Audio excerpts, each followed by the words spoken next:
할렐루야. 사순절 27번째 시간입니다. 중심을 드리자 라는 제목으로 함께 하나님의 말씀 나누겠습니다. 오늘 본문 말씀은 마가복음 10장 20절에서 22절까지의 말씀입니다. 여짜오되 선생님이여 이것은 내가 어려서부터 다 지켰나이다. 예수께서 그를 보시고 사랑하사 가라사대 내가 오히려 한 가지 부족한 것이 있으니 가서 너에게 있는 것을 다 팔아 가난한 자를 주라. 그리하면 하늘에서 보화가 내게 있으리라. 그리고 와서 나를 쫓으라 하시니 그 사람은 재물이 많은 고로 이 말씀을 인하여 슬픈 기색을 띠고 근심하며 가니라. 한 청년이 예수님 앞에 오더니 꿇어 엎드립니다. 그리고 질문하였습니다. 선한 선생님이여 내가 무엇을 하여야 영생을 얻으리까? 그러자 예수님은 십계명을 다 지켰냐? 하고 질문하십니다. 그런데 20절에 청년은 여짜오되 선생님이여 이것을 내가 어려서부터 다 지켰나이다 라고 대답을 합니다. 대단한 거죠. 이 청년은 나름 그 십계명을 잘 지켰다고 스스로 자부할 만큼 누가 보아도 매우 잘 살아온 청년이었다는 겁니다. 지금 이 청년의 나름 나 정도면 그래도 천국은 이미 예약되어 있는 거지 하는, 솔직히 어떻게 보면 내가 이거 다 지켰습니다, 나 잘하고 있습니다 라고 하는 어떤 자기 자랑의 마음이 있었지 않았을까 싶습니다. 물론 오늘 본문의 청년의 대답을 보면 그가 나름 그래도 이 정도 이야기할 정도라면 말씀을 잘 지킨 것도 사실인 것 같습니다. 그런데 이 청년은 아주 중요한 사실 한 가지를 놓치고 있었습니다. 여러분, 바다에 바위를 던져보십시오. 어떻게 됩니까? 풍덩하고 소리가 납니다. 그렇다면 이번에는 주먹만한 돌멩이를 바다에 던져보십시오. 돌멩이도 풍덩 소리가 나겠죠. 그렇다면 마지막으로 여러분, 바다에 모래알을 던져보십시오. 모래알 가라앉습니까? 안 가라앉습니까? 아무리 가벼워도요, 모래알도 아주 작은 것도 바다에 가라앉습니다. 이와 같이 하나님 앞에는 바위만한 죄든 주먹만한 죄든 모래알만한 죄든 어떤 것도 하나님 앞에는 죽을 수밖에 없는 죄라는 겁니다. 그런데 우리들은 착각을 합니다. 내가 바위만한 죄를 지어야 지옥에 간다. 내가 바위만한 죄를 지어야 그 죄를 지었다라고 생각을 하는 겁니다. 19절에 보면 살인하지 말라, 간음하지 말라, 도적질하지 말라, 거짓 증거하지 말라, 속여 취하지 말라, 내 부모를 공경하라. 이런 말씀, 이 정도는 해야, 감옥에 가야 죄인이라고 우리가 생각한다는 거죠. 그런데 사랑하는 성도 여러분, 우리 예수님은 모래알같이 우리도 모르게 또는 우리 스스로가 생각하는 것만으로 마음에 살인할 마음, 범죄할 마음만 가져도, 미워하는 마음만 가져도 그것이 죄라고 말씀을 하십니다. 부자 청년은 지금 착각을 하는 겁니다. 자기의 기준에 따라 이건 죄고 이건 죄가 아니다, 이 정도면 좋은 신앙이고 이 정도면 좋은 신앙이 아니다라고 판단하고 있다는 겁니다. 순전히 자기 기준에 따라 신앙의 어떤 생활을 하고 있는 겁니다.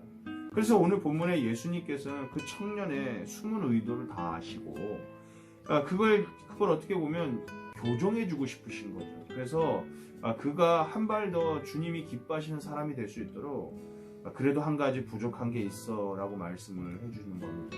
청년은 그래서 그게 뭡니까? 라고 이야기하죠. 내 재산을 다른 사람들에게 모두 나눠주거라. 그런 후에 나와 함께 가자. 여러분, 이 이야기를 듣는 순간 청년이 어떻게 됐습니까? 그래도 제가 이렇게 신앙생활 잘하고 있습니다. 그래도 제가 하나님 말씀 다 지키고 있습니다 라고 했던 그 청년이 22절에 보면 마지막 절에 이렇게 나옵니다. 그 사람은 재물이 많은 거로 이 말씀을 인하여 슬픈 기색을 띠고 근심하며 가니라. 이 청년이 아직도 안 돌아왔습니다.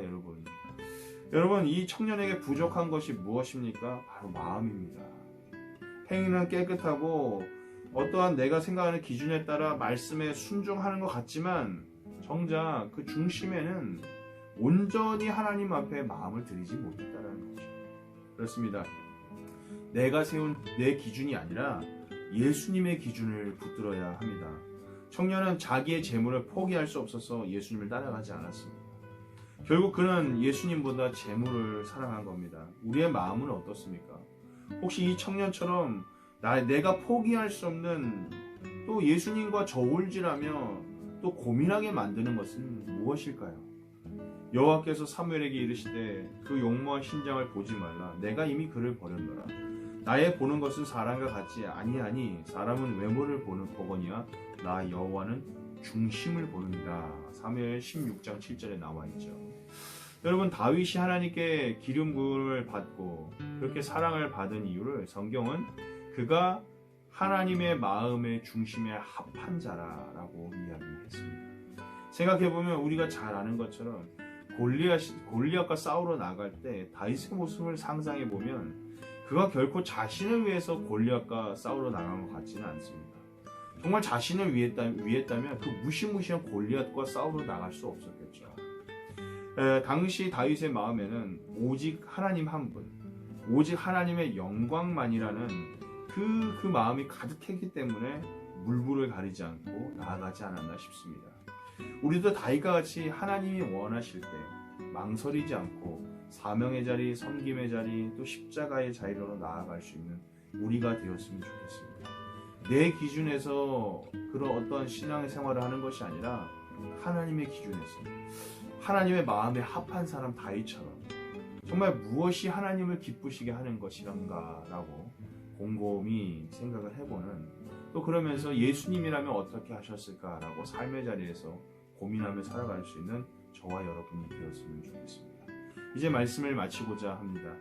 오늘 본문의 청년은 참으로 열심히 나름의 기준을 가지고 또 살아왔습니다.